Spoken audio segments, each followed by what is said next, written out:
انتخابات PS 65 کی خواتین ونگ کی رہنما تسنیم زہرا نے خواتین اور پارٹی ورکر سے خطاب کرتے ہوئے کہا کہ آج کے جدید دور میں ہر خاص و عام سمیت بالخصوص خواتین کے لیے لازم ہے کہ وہ ووٹ کی اہمیت کو سمجھے، کیونکہ ووٹ کے ذریعے ہی اپنا حق رائے دہی استعمال کر کے ملکی و قومی فیصلوں میں شامل ہو کر اپنا حصہ ڈال سکتی ہیں۔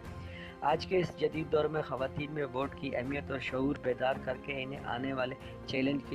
کے لیے تیار کرنا نہایت ضروری ہے۔ اس موقع پر سیدہ سمن زہرا اور ہیرا فاطمہ نے بھی خطاب کیا اور کہا کہ ووٹ ہماری ذاتی اور قومی قدر و اہمیت کا ذریعہ ہے، لہذا پہلے مرحلے میں ووٹ کا درست اندراج کروانا اور پھر درست استعمال کر کے اپنے عوامی نمائندوں کے انتخاب کا درست فیصلہ کرنا ہر مرد اور خواتین کی برابر قومی ذمہ داری ہے۔ انہوں نے مزید کہا کہ درست ووٹ کا اندراج اور درست ووٹ کا استعمال کا پیغام عام کرنے نکلے ہیں تاکہ بلدیاتی انتخابات سے قبل پارٹی ورکرز یہ پیغام گھر گھر پہنچا کر ذہنی تیاری مکمل کر لیں۔ اس موقع پر PP رہنما تسنیم زہرا نے PP 65 کے پارٹی ورکرز کے مسائل بھی معلوم کیے۔